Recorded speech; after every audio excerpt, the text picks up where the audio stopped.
video number 2. This is just a very quick sort of updatey video. I just wanted to say that next Tuesday, that I found out there is actually going to be a documentary on autism next Tuesday, produced, I think, by Chris Packham, and I will be watching it. It's at 9 o'clock next Tuesday, if I remember correctly, although I won't be watching it actually on the day, because that's too late for me. I'll be watching it on BBC iPlayer during the daytime. But once I have watched it, that'll probably be next Wednesday I'll watch it, or whenever it's aired. Once I have watched it, then I will try and do a review on it, if I can. Well, I hope to do a review on it. I do want to do that. I'm hoping it's not too NDM, neurodiversity movement heavy, but I would not be surprised. It looks as though it is going to be covering a range of different experiences from what I've read, from non-verbal through to verbal, including some women, so that's a good sign, at least, that it seems to be covering many different experiences. I think it's also co-produced by someone called Nick Ransom, who, by the way, is very NDM core. I read an article recently by him from the Guardian newspaper, and I was like, oh my god, why is this even allowed to be published? Because he was going on about autism not being a disability, not being a disorder, and all that, you know, neurodiversity crap. He did admit it can be a disability for some, and he even admitted that it could be disabling for him. But the general thrust was that it was a brilliant thing, and that it's helped him in his life, and that, you know, it's helped him to pursue his goals and everything like that. And I'm like thinking, well, if it's been so great and brilliant, why are you even diagnosed? Do you know what I mean?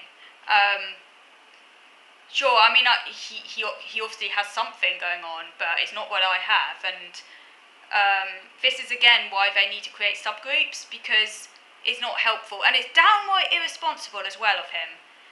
He's like a creme de la creme, and it's like Melanie Sykes was also going on about it not being a disorder and about it just being a different way of thinking. Well, yeah, clearly it is for you, but you do not have what I have, and why do you even get diagnosed if it's so great, you know? Because it's, yeah, seriously, it's downright irresponsible of these people, really is. But if they gave them a separate name, a separate label, maybe under some broader phenotype or something, but make it clear it's distinct from what I have, and give my condition some label that makes it clear it's serious and disabling. It's different to people who are non-verbal, and they should be given a distinct label as well, and so on. There needs to be more awareness of severely disabling verbal autism, which is what I have. By that I mean you are verbal, very verbal, and yet still severely disabled. Not many people seem to understand you can be very verbal and still severely disabled. But that is the type of awareness that we need in society. Because until that happens, I'm going to struggle to get the support I need. Because people are like, you're so high functioning! Because I can talk well. I have that a lot. Interestingly, talking about that whole high functioning stuff, I spoke to a psychologist today, and she's really nice, by the way.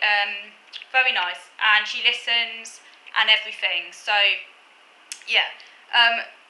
But she was talking about how people who have high functioning autism, like me, often people don't understand about the spiky profile and how much support they might need. I then actually said to her, I said, well, I don't actually really see myself as high functioning because I can't work and I've never been able to maintain a relationship, and a lot of the things that adults have or take for granted, I have been denied because of this condition. And I said I actually see myself as more middle functioning, because obviously there are some things I'm really good at and some things that I do function really well at, and I'm able to live semi-independently, and I can cook for myself, because that happens to be my special interest. Obviously not all autistics can cook for themselves, but I can because it's my special interest. Spiky profile and all that. I can write when I want to, I can talk really well, I can use long words. So obviously in some areas I'm what might be deemed high functioning, but I can't work and I can't maintain relationships. I don't know how to socialise and interact with people on a connective level. like, obviously I was interacting with her. I said, I'm interacting with you right now, but it's a different kind of interaction to actually making friends with people, and I just have no idea how to do that. And I'm severely disabled in terms of knowing how to interact with people on that front. I've never been able to make proper friends. I really struggle with it. I really struggle with connection. I can't weaken whole non-verbal stuff. I just really struggle with that. Everything to do with that. Everything to do with socialising. I struggle with, even though it looks like I'm high functioning because of the way I talk and the way I present. That is not everything that's going on. That's not like the whole picture. But she listened, and she actually agreed with me, and she just said, that sometimes she uses these language without really thinking about what it means and stuff. And she said it was interesting what I had to say, and she took on board what I had to say. So she's really nice, That's what people should do. They should listen, And she did that. She was really good. But it just made me think about how society in general sees people like me, and maybe that's what the social worker thinks because of the way I come across, that I'm really high functioning and therefore don't need much support. I'm having to educate him to the contrary, but I do feel that the fact I could talk really well is an extra handicap in some ways, because people just see the fact I could talk really well, they see the fact I could write, they see the fact that I could do certain things, and then that is used against me to deny me the support I need, and it shouldn't be like that. We shouldn't live in a society where that happens. You should just be taken as an individual, as a human being. But yeah, this comes down to this whole problem about labels and what labels we use. I clearly don't have the same condition as someone who can't talk. I shouldn't be compared to someone who can't talk. My needs are completely different, but I still have very severe needs, and they need to be recognised. I'm a human being. I'm not a statistical comparison, whatever.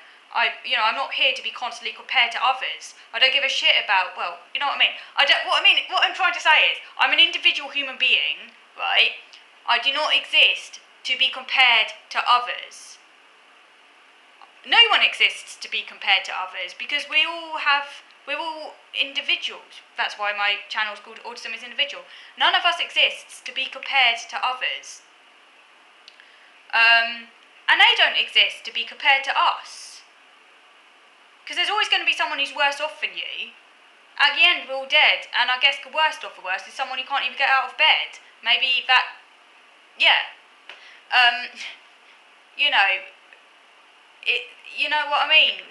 We don't exist to be compared to others. It's degrading, it's humiliating, it's dehumanising, and ultimately it only serves, it's divide and rule. And the Tories love that. They want to divide and rule to basically deny everyone services, because it actually, even the worse off end up suffering. That's the thing. And they always make it out as though it's like a kind of pie that has to be cut up and there's not enough to go round. That's a load of absolute crap. I don't exist to be compared to others. I exist to get my needs met, as we all do. You know what I mean? I don't know, the whole functioning label thing is problematic anyway. Let me know what you think about that. I've done other videos on it before about how they only can ever be relative. There's always someone who functions less than you, there's always someone who functions more than you, and obviously, they don't reflect the whole person's needs, the holistic nature of a person. Functioning is often used as a way to deny someone support and services and to make cuts. But at the same time, we also have to acknowledge that some people are more able than others, but I guess it's a way of doing that in a way that doesn't dehumanise, and that comes back to my other video about why we need distinct subgroups, because that means that each person can talk about their needs very clearly and with clarity, without comparisons having to be used, maybe. But yeah, it's a difficult one, but in an ideal society, this wouldn't even matter. In an ideal society, I wouldn't be bothered by the neurodiversity movement because it wouldn't affect me. But we live in a society where what they say does have repercussions, and it affects the type of support I could get, because them saying it's not a disability, and if it's not a disability for them, then they clearly need a separate condition for them.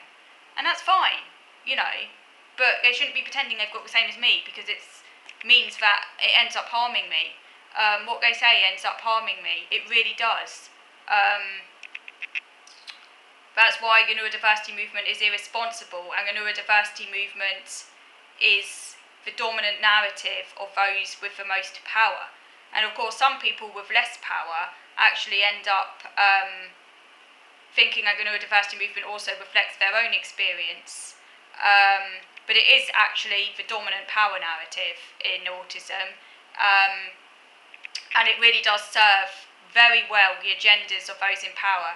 It really allies itself well with the strengths-based assessments, with the denying of deficits, with the denying of needs, with cutting, making autism fit for business, commodifying autism. I've even heard one person say on Twitter that they shouldn't discriminate against autistic people because autistics help progress in science. And I'm thinking, well, what about those autistics who don't help progress in science? Are they not valuable? Discrimination should not be based upon how much you produce or how much utility you have. You shouldn't be discriminated against because you're a human being. End of. Anyway, thank you for watching.